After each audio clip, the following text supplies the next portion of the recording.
I am going to just briefly introduce Joanna, who's joining us in studio today. She's one of the UK's most prominent digital businesswomen. Thank you. You're welcome. and a key player in shaping the tech landscape over the last 3 decades. She has held significant leadership positions at major tech companies like Facebook, Google, Bebo.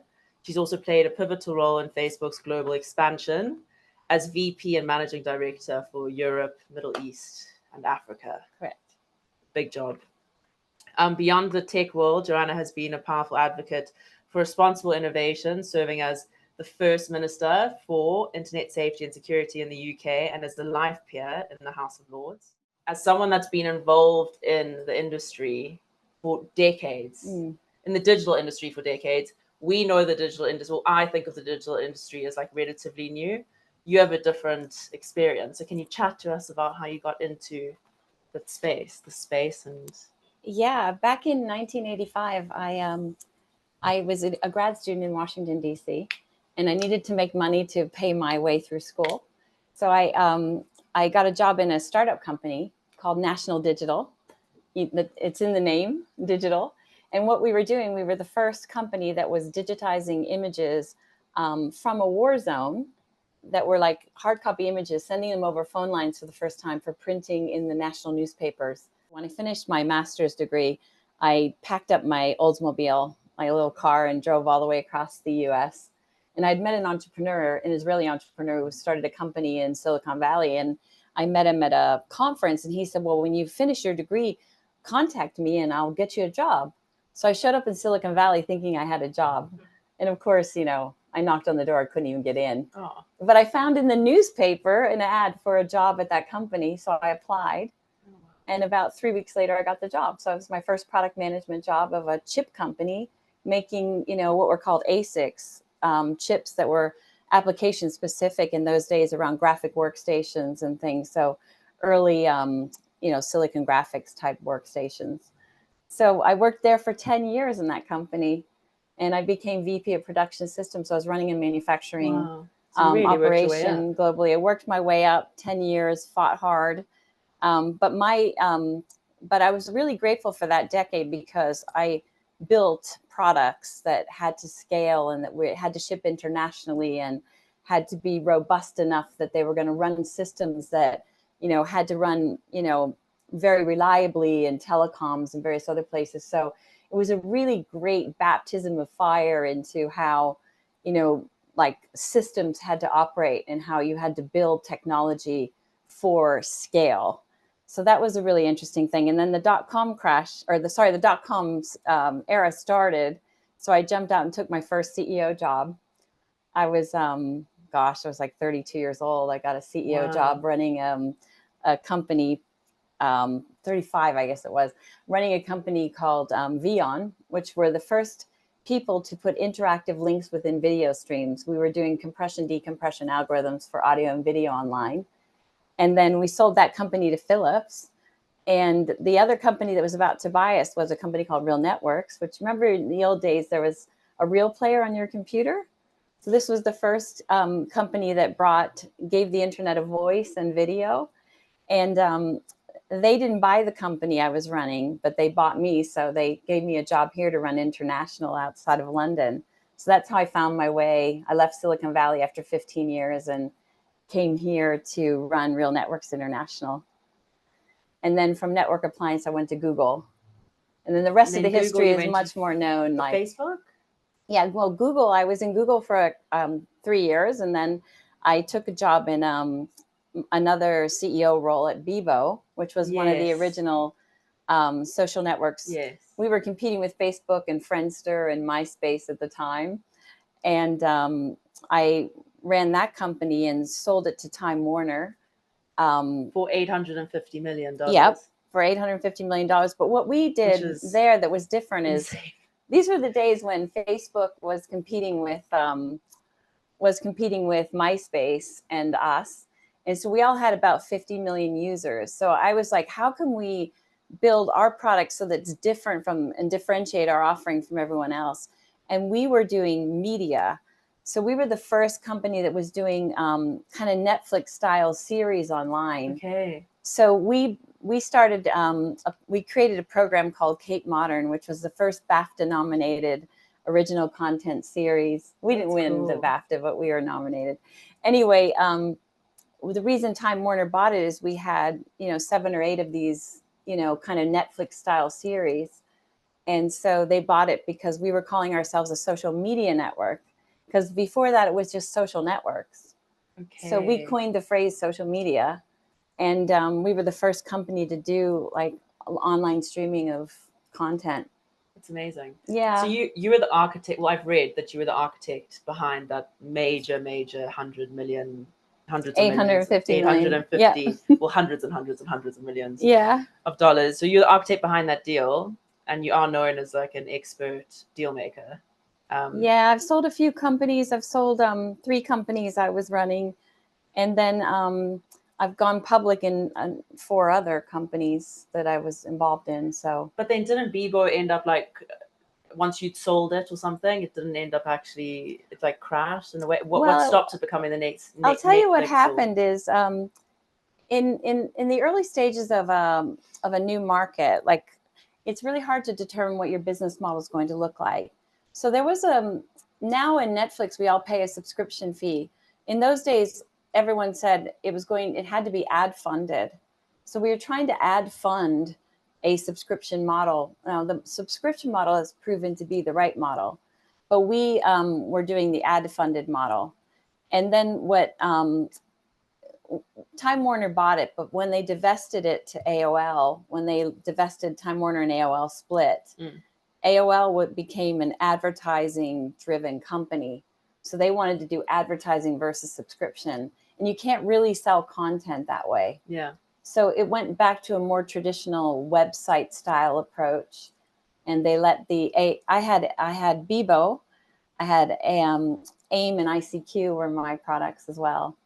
But they decided to move away from the communications products and to focus more exclusively on the ad-supported properties. So things like they bought Huffington Post and a number of other things. So what I did is I said, well, I'm going to go work at Facebook then. So I went and ran Facebook. And then helped the global expansion of that. How did that inform your leadership style? Because you sort of managing one of the biggest companies in the world across different continents must have taught you an awful lot. Well, it's funny because I think what I've learned over the years is if you're intuitive and if you understand technology and you understand where markets are going and you're intuitive and you're reading the signs, you see things before they occur. You can see around the corners. So many times I was trying to explain to investors or to the rest of the leadership teams like, hey, this thing's going to go this way. And I'm proven right, but not for a while. Do you know what I mean? Like I was right about the proof's in the pudding, and the pudding has to. I was right about the Netflix model, but we didn't get to do it. Netflix did. Do you know what I mean? I mean, because when I was doing it, Netflix was still sending CD-ROMs in the mail. Yeah. You know, like that was it. So anyway, to make a long story short, I went to Facebook and then I built the, social networking was really taking off at that stage. So I was part of the leadership team when we went public, and I was building the international, scaling up the international operation and opening all the offices and hiring all the people. And it was really exciting. But Facebook, we got to where we went public and the ad system was not growing at the stage that the investors wanted it to grow. So the share price was really under pressure. So what we did is we came up with a brand new model for, ad sponsored model that was focused on attention. So and all the data that we had. So we took all the data that people were sharing and we said, let's create a system, an ad system that will recommend content that people are really likely to engage with and to interact with and to incite them to buy. Ooh. So the whole idea behind the algorithm that we developed was that each person would get their own experience, and that experience would be tailored to you. And therefore, because it was tailored to your interests, you're more likely to engage and react. And that was like gold dust for the advertisers. So was that because like now that's so widespread across so many different platforms. Like Exactly. it's AI and algorithms are everywhere. And, you know, if you watch one baked potato video, you're getting a million baked potato videos. Yeah, exactly. I've never had one personally. But was Facebook one of the first companies that actually created that sort of algorithm, and then everyone else everyone's followed it now, but Facebook really pioneered it, and it was genius, you guys, because they had all the data already for years. Like it was, I don't know, 6, 7, 8 years at that stage the company had been going. They had all this data about all their users, and we had over 1 billion users at the time. Wow. What year is this? This would have been 2010, 11 time. Okay. 11, I think 11. And so you have all that information, and you have this opportunity to create something that's really relevant. So we created this highly sophisticated recommendation system that was going to push content to you that you were likely to interact with, also the ads along with that. So it was this system that was tailored for you, and it worked really well, which is why the advertising system just took off.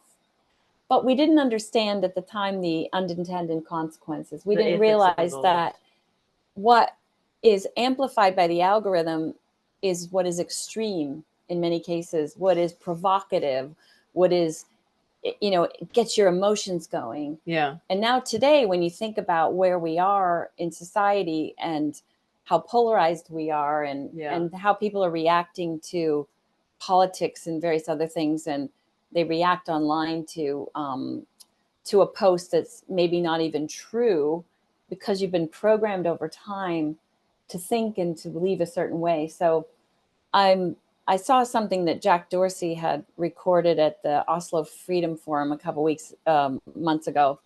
And he talked about how the recommendation algorithms have taken away our human agency. Oh, God. And human agency is really important. You know, it's our free will. It's how we know, like, what we really want and what we really think.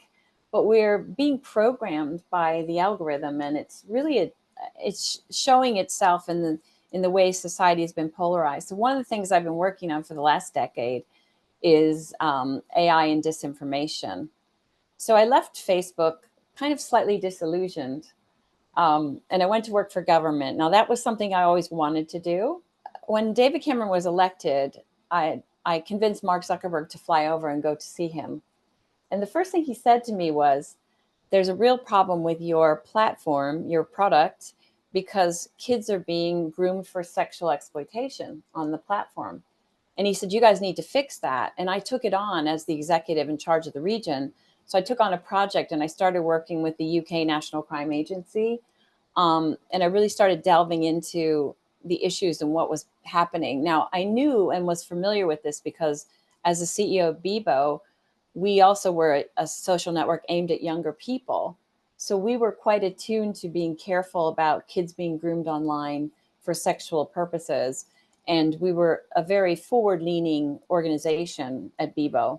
But Facebook took the approach of much more laissez-faire and laid-back approach to child safety online. Yeah. So it became my issue. And then the prime minister would call me, literally me, and say, what is going on with your company? So I started working with the UK National Crime Agency and learning about, you know, what we could do as a platform to make it more safe for kids.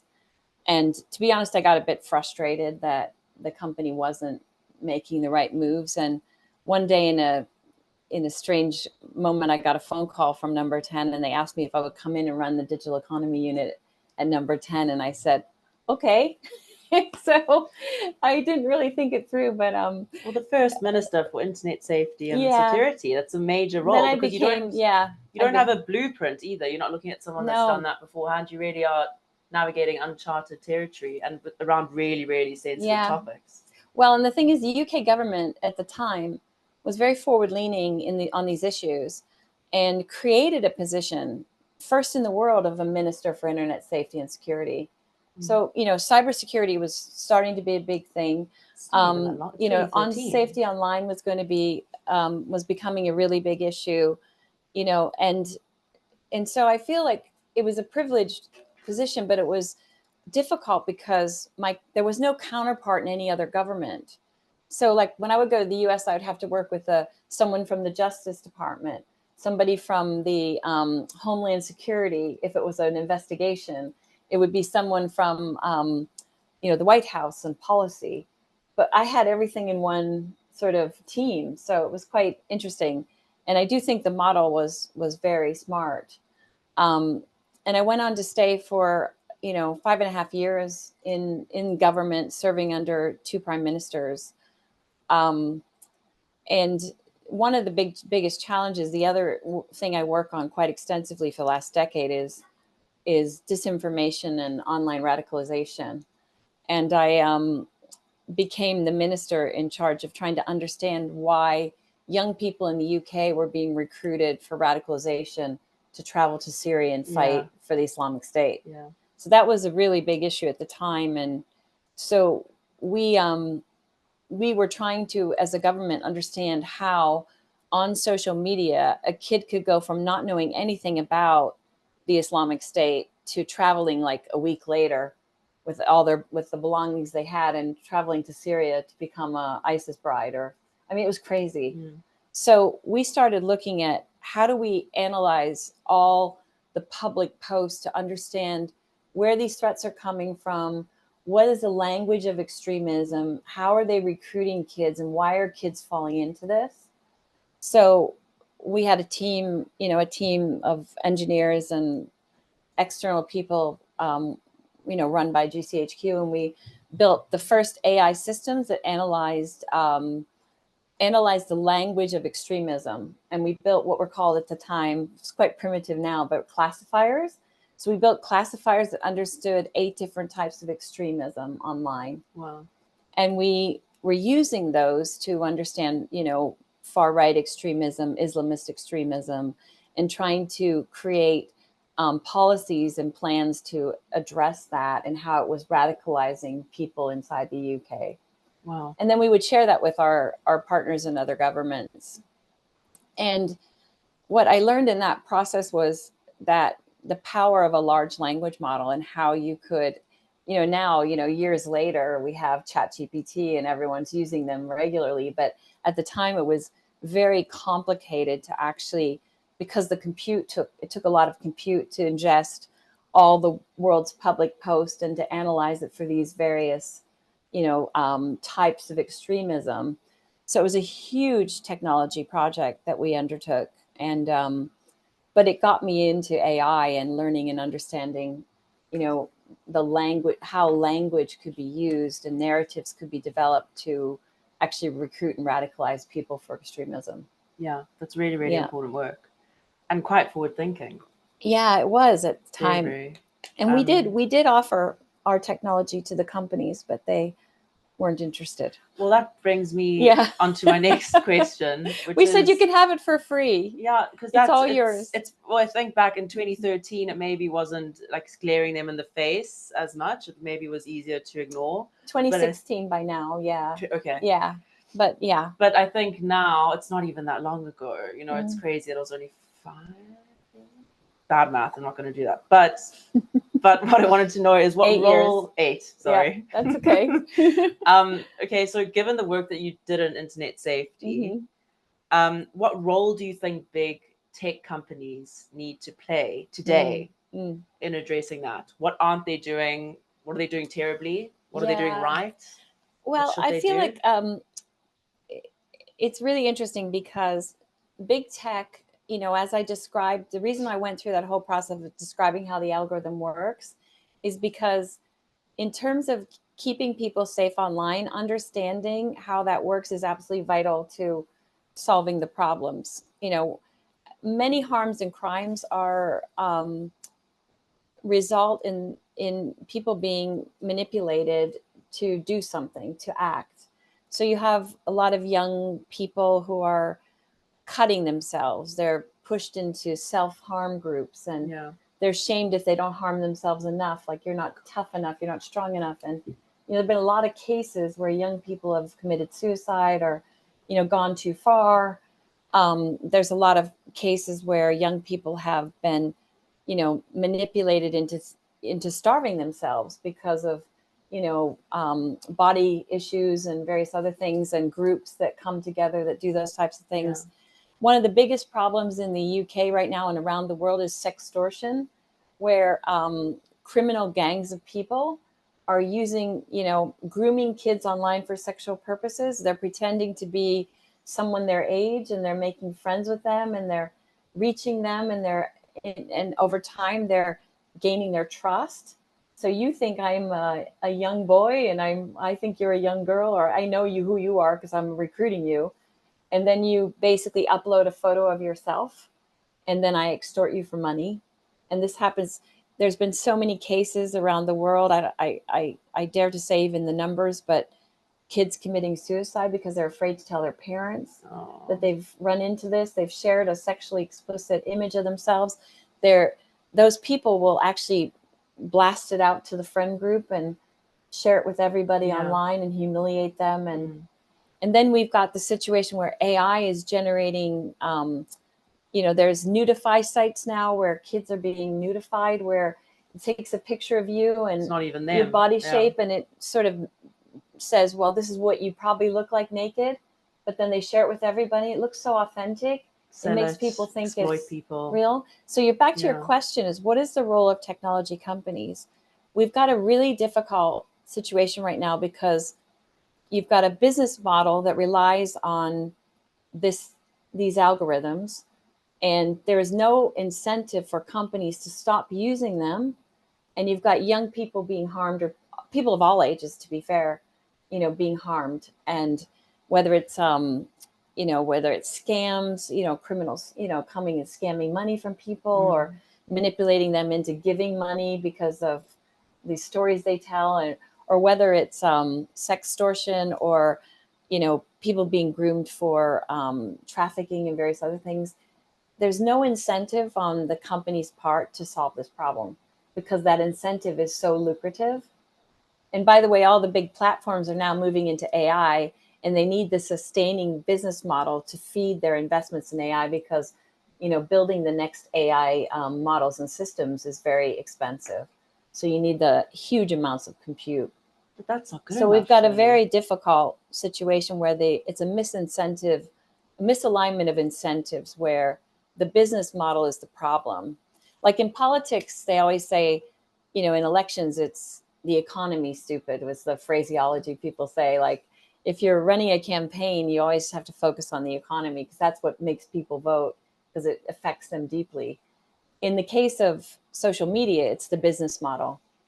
The business model is glaringly obvious that the business model not only controls many ways controls our actions, manipulates what we see and view, encourages us to amplify extremes and to react in negative and really difficult ways that are polarizing society, but there's no incentive to fix it.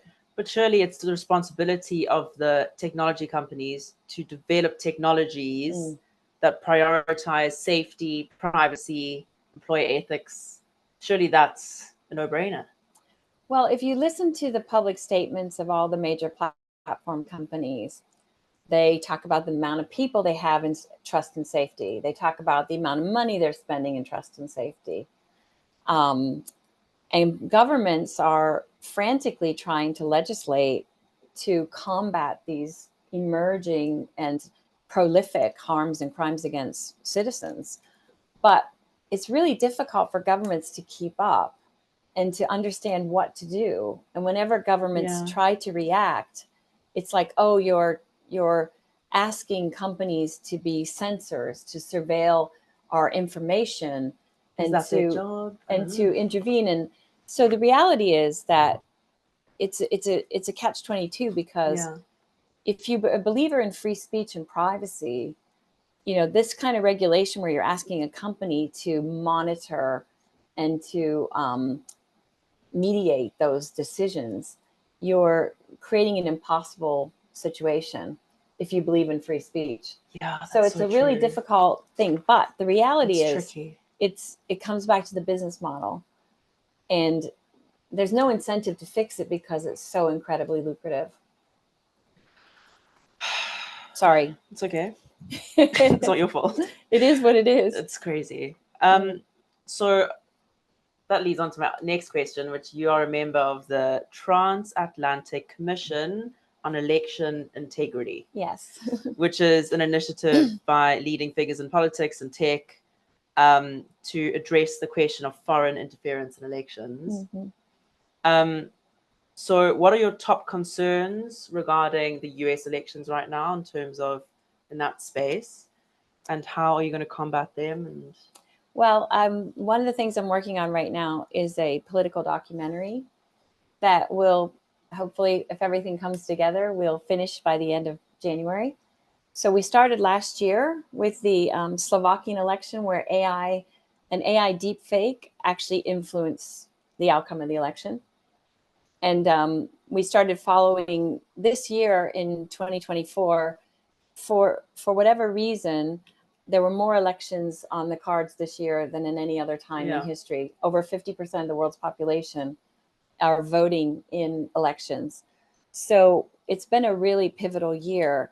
And in almost every election, we've seen AI deepfakes have a major impact. And if you look at the US election right now, it's incredible. Every day, like, try to create a documentary around AI and disinformation when you've got, people who own the platforms actually spreading the disinformation. Oh no. You know who I'm talking about on a regular basis. So, putting their weight behind a particular candidate and then working on behalf of that candidate. It's pretty crazy right now.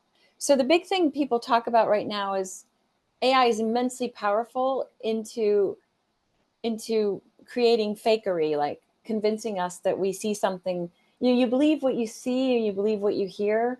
Completely. And now you actually have what looks like a real person in that same person's voice telling you something that they've never said.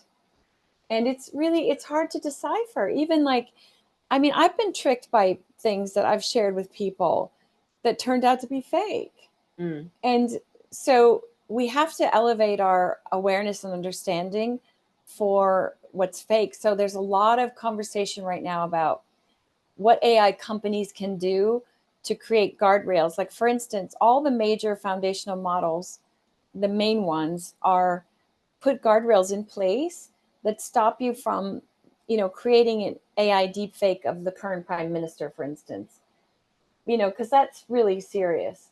So it will stop you from doing that. But all the open source models have no such guardrails. Yeah. So there are certain products you can use that enable you to do it, and other products that are much more responsible. So unlike the social media platforms, you've got AI companies like Anthropic, OpenAI, who are leaning in and saying, we're not going to let our models do these things. And they work with governments and they're being proactive. But here's the problem. There's open source models who don't do that. And, X and Meta both are open source. So there's a problem right there. You've got Midjourney, you've got all these other products that people use. And then you've got the situation where once a deep fake is created, the distribution platforms amplify it because it's extreme and it's interesting and it's shared. And so if the distribution network, back to the business model, is not playing ball and not being responsible, then somebody's always going to beat the deep fake is going to beat the system. And an AI is going to get created that is a fakery that then gets propagated to millions. Yeah. So we got a real problem. It's almost propaganda, brainwashing to a certain extent, of even not necessarily deep fakes, like taking certain clips from certain speeches and, being on an anti Trump algorithm or pro-Trump algorithm, and then everything's, the opposite of that. There's absolutely no in between. There's no integrity to journalism. Anyway. Well, the other big problem with the business model, again, is that truth or fact-based fact-check journalism is behind a paywall in all instances now.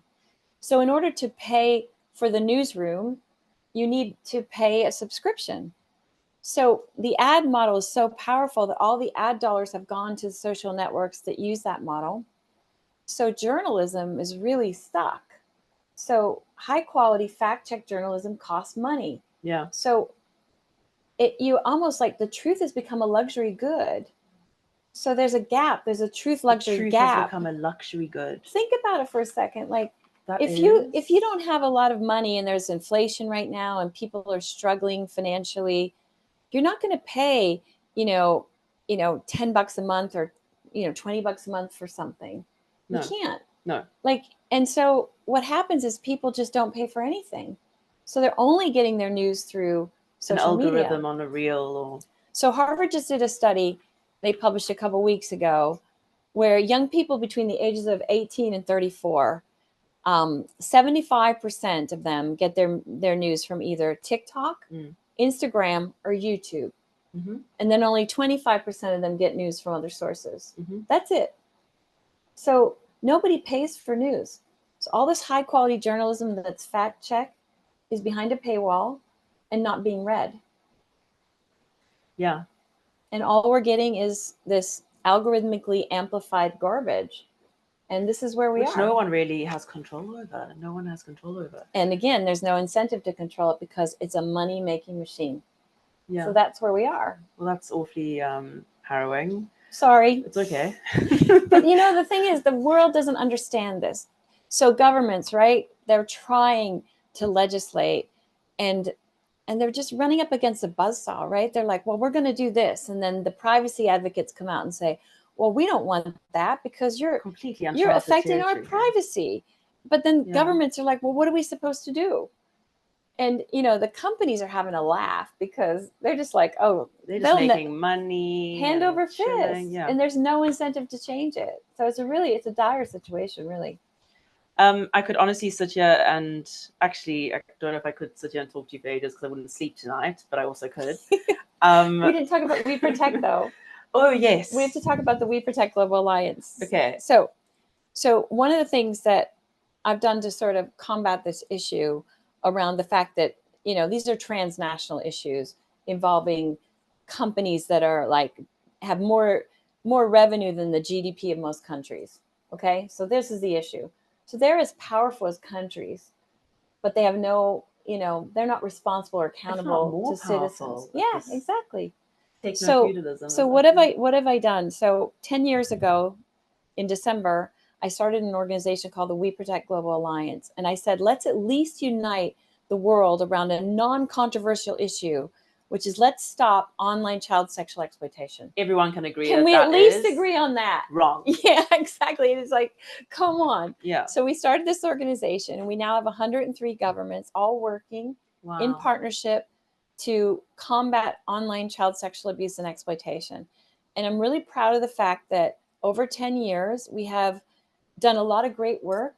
We've broken massive pedophile rings and trafficking rings around the world. We've got law enforcement working together. We have a model national response for new countries that sign up, and we help them get up to speed, and we share intelligence and information. We work with civil society. We work with victims groups. We try to do our absolute best. But 10 years on, I feel so sick. You asked me what keeps me up at night. I feel like we're not doing enough. And it really comes down to the fact that the platforms do not play ball, period, end of. They publish all this information that they're trying to do this and that and the other thing. And with no responsibility, no blood on their hands. And there's no accountability because there's no transnational laws that hold them to account. So surely that needs to be changed, like global cooperation, global laws. Well, the Digital Services Act in Europe is starting to have teeth, which is good. The Online Safety Act here is starting to have a bit of teeth, but it's slow. You're doing such amazing work. I'm trying. And I really wish that these people had even an ounce of the passion and sort of empathy and that you do with this, because we need people like you that are going to change the space, that are pioneering. And you have been for the last 3 decades. It's crazy. Anyway, as I said, I could sit here and talk to you for hours, but we are on a bit of a time limit. So I've got a question from Ben. I'll be interested to know, in a brief summary, as it's clearly a big topic, whether you, in your capacity as co-chair of the GPAI steering committee, considers the development of AI regulation to be matching the pace of the AI revolution. Yeah, so I served 2 terms as the co-chair of the Global Partnership on AI, and that was an organization set up by President Macron and Prime Minister Trudeau when they had their G7 presidencies. And the way it's set up is operates out of the OECD in Paris. So again, it's a multi-stakeholder organization. When I left, we had 25 governments. I think they're up to 37, 38 now. So again, it's pulling governments together, pulling academics together, researchers, and identifying, number one, what are the big challenges and the problems on the horizon, and what are the responses to that. And so in the charter of the GPAY, you can only serve 2 terms consecutively. So I'm not there now. I had to cycle out. But I would say that there is an international sort of awareness and mechanism of like-minded countries working on this. And I think in many respects, and on AI, the EU AI Act was revolutionary. I mean, it was first in the world. And I think in many respects, we're ahead on that. And as I said earlier, the AI companies, the main foundational model companies, are being much more responsible and responsive to the challenges and issues. And I'm going to talk about existential risk in a second, because that's a different category.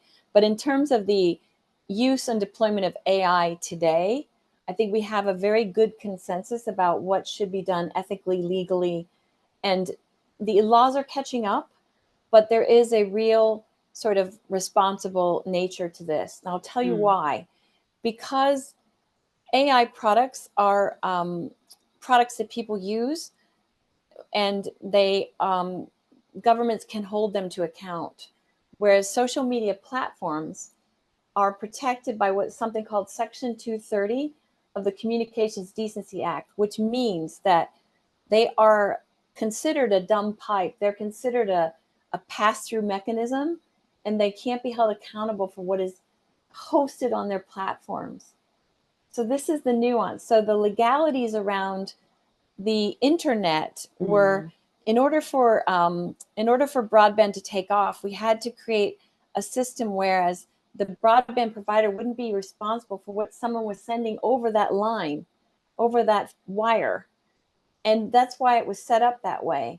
So social media benefited from that, but we've never been able, the US has never changed the law to make it, to get rid of Section 230 and to make them responsible for policing their own networks. So this is why they've been able to get away with it, and why AI companies cannot, because they are held to account by law for their products and what they do and what people do with their products. So if it's illegal to create child sexual abuse material using AI, which is becoming, this law is coming to fruition everywhere, hopefully soon. If that is the case, and if an AI company's model does that, they're responsible. Whereas now, if somebody distributes that on a social network, the social network is immune from prosecution, because that law has never changed since 1996. So the problem is, how much has changed since 1996? Yeah, exactly. So this is the problem. Yeah, and it's behind. The tech platforms are really, it's the distribution channel that is the problem at the moment. Because you can create AI that is, even if it's illegal, if it doesn't leave your computer, it's not dangerous, right? But if that AI leaves your computer and then is distributed to tens and hundreds of millions of people, it becomes a weapon. It's different, yeah. It becomes a weapon. It could be a weapon of war. It could be a weapon of disinformation. It could be a deep fake that's going to start a war. I mean, literally. But it can. But the algorithm will propagate it no matter what, because it's provocative and it's interesting. And that social media company is immune from prosecution. And we're trying to change that. The Online Safety Act is changing that. The Digital Services Act is trying to change that, but it's taking a lot of time. Especially with nuclear wars and all that sort of stuff. Yeah. Like with the president of the US being the only person in charge of pressing that button, and he can literally blow up the whole world. But in this era, what if somebody makes a deep fake that says that's happening? And then, I think that I listened to a podcast, Diary of a CEO, where this nuclear expert did say that they were literally minutes or seconds away from the president pressing the button, but then realized that it was misinformation. Oh God. Yeah. And it's scary. It is scary. Now, on existential risk, which is the other side of this, like, you know, autonomous weapons, you know, things where systems like AI systems will become sentient and actually be able to make decisions that humans can't control. This is a real issue. It's a little bit down the line, but it is something we should think about. And that's what a lot of the AI safety institutes are focused on. They're focused on existential risk. They're not focused on the here and now. That's what we need the laws to do, the here and now. Existential risk as in, you know, an AI system that could learn to not stop killing people, things like that. Like sort of become more powerful than more powerful than we sort of a horror movie. And you can't control it.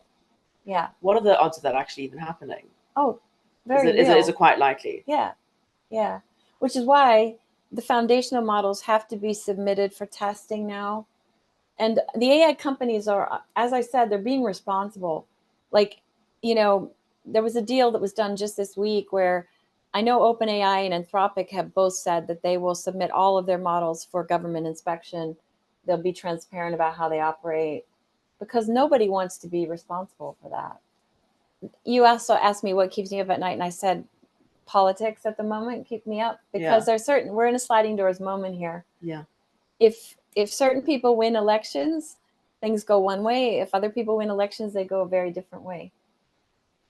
Yeah. Especially about how they view AI and the sort of policies that they want to put in place around it to protect people. And the powerful people behind both sides. So it's a tricky time, guys. Tricky time. Thank you so much. Yeah, it was great to talk to you. It was such a pleasure to talk to you. You are an actual rock star. You've got so much knowledge. You're brimming with these really, really special and valuable insights. Thank you. And I'm so glad that we could share like the tip of the iceberg of that today. Great. Thanks. And yeah, thank you so much. Pleasure. Awesome. Thank you.